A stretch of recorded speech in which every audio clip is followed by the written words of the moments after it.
जब हमारी कश्ती ने जजीरे के साहिल को छुआ तो मेरे दिल में एक अजीब सा खौफ उतर आया। ऐसा महसूस हो रहा था जैसे हम किसी ऐसी जगह आ गए हों जहां इंसान का आना कुदरत के खिलाफ हो।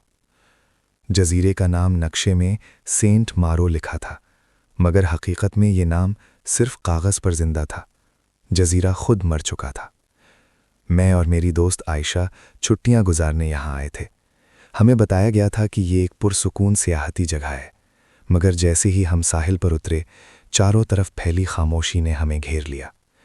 साहिल पर पुरानी टूटी हुई कश्तियां पड़ी थीं, कुछ उल्टी थीं, कुछ रेत में धंसी हुईं। हवा में नमक और सड़ांत की अजीब सी बू थी। दूर दूर तक कोई इंसान नजर नहीं आ रहा था। आयशा ने आहिस्ता से कहा, ये जगह ठीक नहीं लग रही।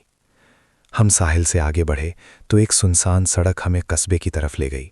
रास्ते में सूखे दरख्त थे जिनकी शाखें आसमान की तरफ ऐसे फैली हुई थीं जैसे किसी मदद के लिए पुकार रही हों। कस्बे में दाखिल होते ही हमें टूटे हुए घर, बंद दुकानें और खाली बाजार नजर आए। हर चीज़ अपनी जगह मौजूद थी, मगर जिंदगी गायब थी। ऐसा लगता था जैसे लोग एक ही लम्हे में सब कुछ छोड़कर भाग गए हों। एक दीवार पर सुर्ख रंग से कुछ लिखा हुआ था।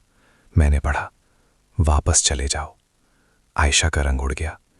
ये इंतबाह है, किसी ने हमें बचाने के लिए लिखा है। सूरज डूबने लगा और अंधेरा फैलने लगा। अचानक हमें किसी के कदम घसीटने की आवाज़ सुनाई दी। मैंने मुड़कर देखा तो एक आदमी गली के मोड़ से निकल रहा था। उसके कपड़े फटे हुए थे, जिस्म झुका हुआ और चाल गैर फितरी थी। जब उसने अपना चेहरा उठाया तो मेरी सांस रुक गई। उसकी आंखें सफ़ेद थीं, वो जिंदा नहीं था। दौड़ो, मैंने आयशा का हाथ पकड़ा। हम जैसे ही भागे मज़ीद आवाज़ें आने लगीं, घरों के अंदर से, गलियों से, हर तरफ से। वो सब हमारी तरफ बढ़ रहे थे। वो इंसान हो जैसे थे, मगर इंसान नहीं थे। हम एक पुराने चर्च में घुस गए और दरवाज़ा बंद कर लिया।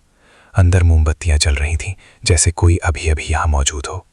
अचानक अंधेरे से एक बूढ़ा आदमी सामने आया। तुम यहाँ नहीं आने चाहिए थे, उसने कहा। उसने हमें बताया कि बरसों पहले एक जहाज़ इस जजीरे के करीब तबाह हुआ था। उस जहाज़ में मल्लाह सवार थे। समुंदर ने उनकी लाशें वापस जजीरे पर फेंक दी, मगर वो मरे नहीं, वो सब ज़ॉम्बी बन गए। ये सब मल्लाह है, बूढ़े ने कहा, समुंदर के ज़ॉम्बी। अचानक चर्च के दरवाजे पर जोर जोर से दस्तक होने लगी। लकड़ी कांपने लगी। आयशा रोने लगी। बूढ़ा आहिस्ता से मुस्कुराया। आज इस कस्बे को निजात मिलेगी। वो दरवाज़ा खोलकर बाहर चला गया। ज़ॉम्बी उस पर टूट पड़े।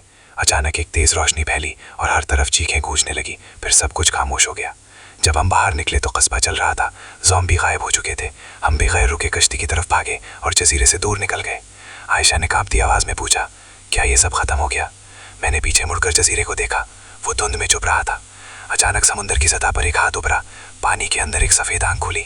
तब मुझे एहसास हुआ, ज़ॉम्बी जजीरे कभी मुकम्मल तौर पर खाली नहीं होते।